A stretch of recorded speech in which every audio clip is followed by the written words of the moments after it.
Hello everyone, my name is Christopher Bowen, and today I will be talking about my project titled Advancing Voice Recognition Enhancing ASR Systems for Jamaican Patois, Ebonics, and Southern Accents. This project is for the CEHC Virtual Showcase under the theme The Future of Emerging Technologies. I chose this topic from personal experience, actually. I noticed that Siri often had a harder time understanding people with southern accents than those who would speak standard English like I'm speaking right now. And it made me think, what about speakers of dialects like Jamaican Patois or even Ebonics? Are these groups being left out of voice technology? Have you ever used Siri or even Alexa? Those are two great examples of ASR. I always wanted to know more about ASR, but I never knew what the specific name was. And while doing research for the project, I realized that automatic speech recognition is the perfect label for this technology. And if you think about it, these systems have become integral or essential um, on basically how we interact with technology today. For example, setting your alarm or even sending text messages. I know that for a fact. I'm always texting my mom through Siri, which is very fun. But there's one big problem with ASR systems. They don't work the same for everybody.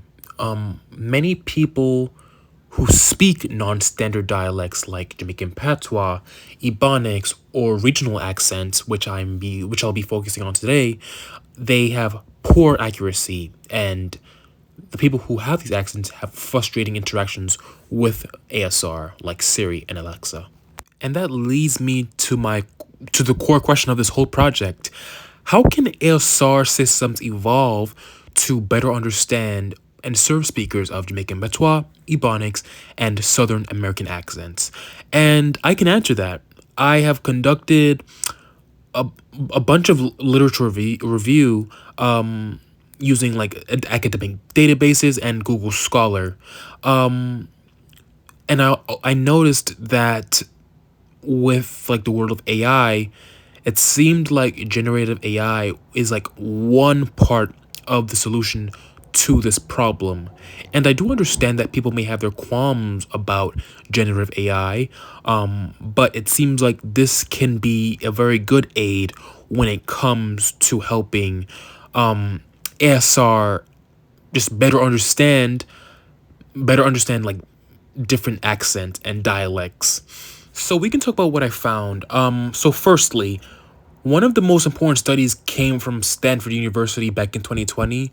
It basically showed that ASR systems were up to 35% less accurate for black speakers compared to our white counterparts, right? Which is a huge performance gap and a clear example of racial and linguistic bias in tech. Secondly, there are very few data sets that include Jamaican patois or even regional southern accents. For example, when we look at projects from Jam, Patois, NLI, like less databases exist for Jamaican patois. And I understand like it's a Creole and a Pidgin, but it's been around for a while now. So this is why I'm actually doing research on this, because it's very important that we build a better database for more obscure accents and dialects. And although we see not many databases for Jamaican patois, this seems to be a very similar issue for Southern American English. When you look at the graph on my post, you can see this performance difference visually. So for the accents listed here, it basically shows that the proportion of correctly recognized words varies a lot depending on where the speaker is from. So for example, speakers from Georgia and Scotland have a lower median accuracy than those from California, which is evidence of real-world bias in the world of ASR, right? So you might ask, why does this matter? So firstly, from a user experience perspective, as a UX designer and researcher, which is what I do on the side, it just shows like if your voice assistant doesn't understand you, you're less likely to trust or use it. So for example, for me, using the ASR on my phone or on iPhones, I mean, I don't want to activate it right now, but using the ASR on iPhone, even when I speak quote unquote properly, there are times where it doesn't understand what I'm saying. And I'm just like, you know what? Let me just pick up my phone and use it. So if me as a standard English speaker is having a hard time with with ASR on the iPhone, I'm gonna use it less, and people who speak non-standard English are not gonna use it at all basically, or use it a lot less than I do.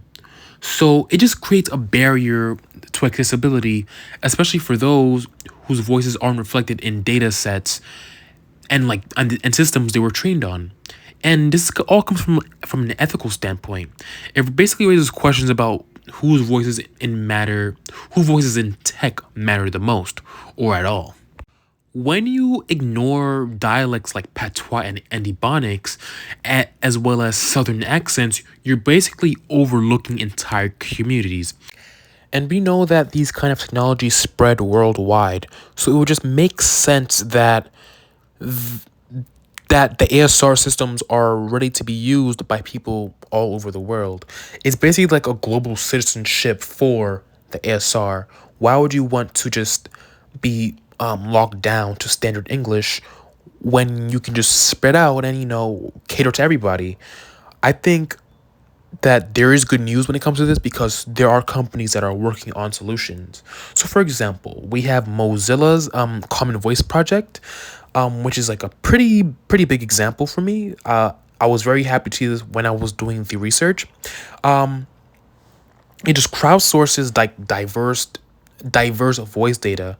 So what you can do is anybody can record your voice and reading prompts that they give to you, and you just like help the database. So for example, if you speak Jamaican patois, you help the database because you're adding your voice to the database. Pardon me. For example, if you're an Italian who moves to America and you have a very thick accent, you might have an Italian American accent. You can help the database.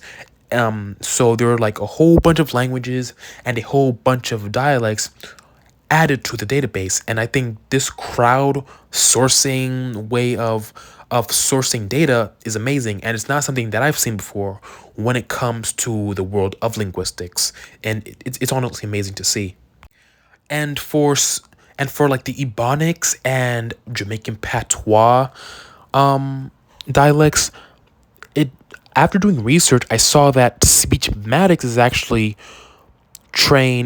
training what over 30,000 hours of audio, and it seems like their model is designed to understand every voice, like no matter the accent or even the dialect. And it seems like they made real progress in improving recognition for Black English, and even regional English speakers. And it seems like these initiatives prove that inclusive ASR is possible. For example, we can look back to 2007 when ASR on the iPhone was just, extremely robotic, but now it's getting a little bit more advanced, but not as advanced as it should be. I mean, it's 2025. So hopefully by the next iPhone release, we can see powerful ASR in every single Apple device. And it would just be amazing. For example, Apple Apple can collaborate with Speechmatics or even Mozilla to have an extremely inclusive ASR in the iPhone. And just to summarize everything I've talked about, it honestly ASR systems just must evolve to reflect the real world. We're not in a world where, we're just talking in we've never lived in a world where we just speak standard American English. We need to just venture out and cater to those who speak something other than, quote unquote proper English. And we need better systems in terms of the UX. I think UX design in terms of ASR needs to improve. I feel like we the more inclusive the better. And future progress depends on involving communities in building speech data sets, thanks to Mozilla. And my hope is that the research adds to the conversation around fairness in tech and just reminds us all that accessibility starts with listening to every single voice. Thank you so much for listening to my presentation. I would love to continue to explore this topic and even, I guess, contribute to ASR development in the future. So thank you so much. If you have any questions, feel free to reach out.